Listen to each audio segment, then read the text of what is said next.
প্রিয় পরীক্ষার্থী ভাই বোনেরা, তোমরা ইতিমধ্যে হয়তো রেজাল্ট জেনে গেছো। তো জেনে যাওয়ার পর তোমরা যারা রেজাল্ট খারাপ করেছো, তো এতে মন খারাপ করার কোনো কারণ নেই। তোমরা দেখো যে তোমাদের একটি চান্স রয়েছে।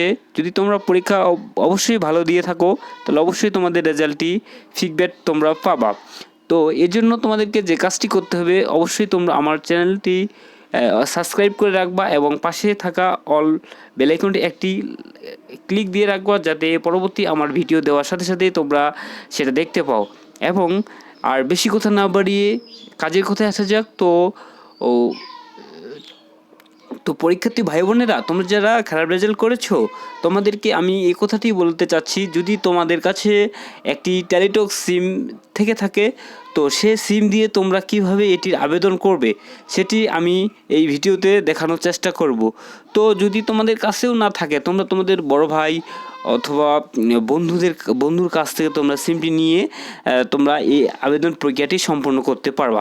এবং তোমরা যদি আমার কাছ থেকে করে নিতে চাও, তাহলে অবশ্যই আমি আমার ডিসক্রিপশন লিঙ্কে আমি আমার ফোন নাম্বার দিয়ে রাখবো। তোমরা আমার সাথে যোগাযোগ করে নিয়েও এটির আবেদন করে নিতে পারবা, এটাতে কোনো সমস্যার কারণ নেই। তো এখন কাজের কথা আসা, তোমরা কীভাবে কাজটি সম্পন্ন করবে সেটি আমি দেখার চেষ্টা করি। 2024 সালে এসএসসি পরীক্ষার ফলাফল পুনরীক্ষণের নিয়মাবলী, ফলাফল পুনরীক্ষণের সময়কাল, এক কথায় এটা 13 মে থেকে 19 মে পর্যন্ত বহাল থাকবে। তো 6 দিনের মধ্যে তোমাদেরকে এই প্রক্রিয়াটি আবেদন করে নিতে হবে। তো শুধুমাত্র চালিত প্রিপেড মোবাইল থেকে ফলাফল পুনরীক্ষণ আবেদন করা যাবে।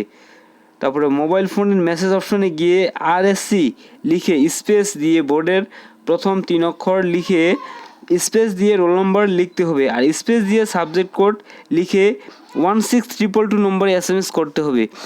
এক্ষেত্রে প্রতিটি পত্রের জন্য 125 টাকা হারে ফি প্রযোজ্য হবে। তারপর ফিরতি SMS-এ একটি পিন নাম্বার প্রদান করা হবে। অতঃপর মেসেজ অপশনে গিয়ে RSC লিখে স্পেস দিয়ে ইয়েস লিখে স্পেস দিয়ে পিন নাম্বার লিখতে হবে। তারপর এখানে একটি ফোন নাম্বার মানে কন্ট্যাক্ট একটি মোবাইল নম্বর, সচল মোবাইল নম্বর দিতে হবে। সেটিতে তোমাদের অবশ্যই একটি কনফার্মেশন SMS আসবে যে তোমাদের যে অনলাইনটি করলা যে এটি কনফার্ম হয়েছে কি না, সেজন্য তোমাদেরকে অবশ্যই সেটির মাধ্যমে তোমাদের কাছে একটি ফিরতি SMS আসবে। তো প্রতিটি বিষয়ে বাংলা ও ইংরেজি বিষয়ের ক্ষেত্রে প্রতিটি পত্রের আবেদন ফি 125 টাকা। পুনর্নিরীক্ষণ ক্ষেত্রে অবশ্যই SMS-এর মাধ্যমে একাধিক বিষয়ে পত্রের জন্য আবেদন করা যাবে। সেক্ষেত্রে কমা দিয়ে বিষয়পত্র কোড আলাদা করে লিখতে হবে। যেমন বাংলা ও ইংরেজি সহ অন্যান্য বিষয়ের জন্য আপনার টেলিটক প্রিপেড মোবাইল মেসেজ অপশনে গিয়ে RSC স্পেস DIN, এক কথায় তোমাদের বোর্ডের প্রথম যে 3টি অক্ষর রয়েছে তোমরা সেটি দিয়েই চ্যালেঞ্জ করতে হবে, এবং রোল নাম্বার স্পেস 101, 102, 109, 137 লিখে। এক্ষেত্রে প্রতিটি পত্রের জন্য 125 টাকা হারে ফি প্রযোজ্য। তো আমি এবার নিট অ্যান্ড ক্লিনভাবে তোমরা কীভাবে SMS-টি করবা সেটি দেখানোর চেষ্টা করতেছি। তো যে কাজটি তোমাদেরকে করতে হবে, তোমাদের first step RSC space DIN। যদি তোমাদের ঢাকা বোর্ড থাকে তাহলে তোমরা ঢাকা বোর্ডের প্রথম 3টি অক্ষর দিবা। যদি তোমাদের রাজশাহী বোর্ড থাকে রাজশাহী বোর্ডের 3টি অক্ষর দিবা। যদি তোমাদের সিলেট বোর্ড থাকে তাহলে সিলেট বোর্ডের প্রথম যে 3টি অক্ষর রয়েছে এটি দিয়ে roll number space subject code. এখানে সাবজেক্ট কোডটি আপনাদের যে রেজাল্ট শিটটি বের করেছেন সেখানে আপনাদের বিষয় কোডগুলো দেওয়া আছে। তো আপনারা সেখান থেকে দেখে সুন্দরভাবে যেটিতে আপনার কনফিউজ মনে হয় যে এটিতে যদি আমি পুনর্নিরীক্ষণ করে চ্যালেঞ্জ করে আরও আপনি এখান থেকে রেজাল্টটি ফিডব্যাক বেশি পেতে পারেন, তাহলে অবশ্যই ওই সাবজেক্ট কোড এখানে বসিয়ে দিবেন। এবং দ্বিতীয় স্টেপ যেটি হইল আর কি, RSC স্পেস ইয়েস।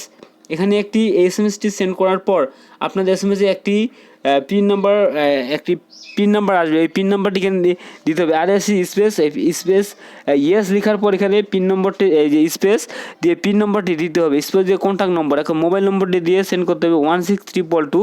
দেওয়ার পর সাথে সাথে আপনাদের মেসেজ SMS আসবে। সেই SMS-টি আপনাদের কনফার্মেশন SMS।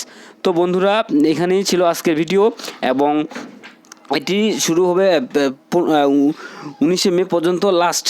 তো এবং এটি রেজাল্ট কবে দিবে, যদি তোমাদের খুব গভীর আগ্রহ থাকে অবশ্যই আমি এটি নিয়ে আরেকটি ভিডিও বানাবো, নতুন একটি ভিডিও বানাবো। তো অবশ্যই এটির জন্য আমার চ্যানেলটি অবশ্যই সাবস্ক্রাইব করে রাখবা। তো আজকে এখানে বন্ধুরা, আসসালামু আলাইকুম।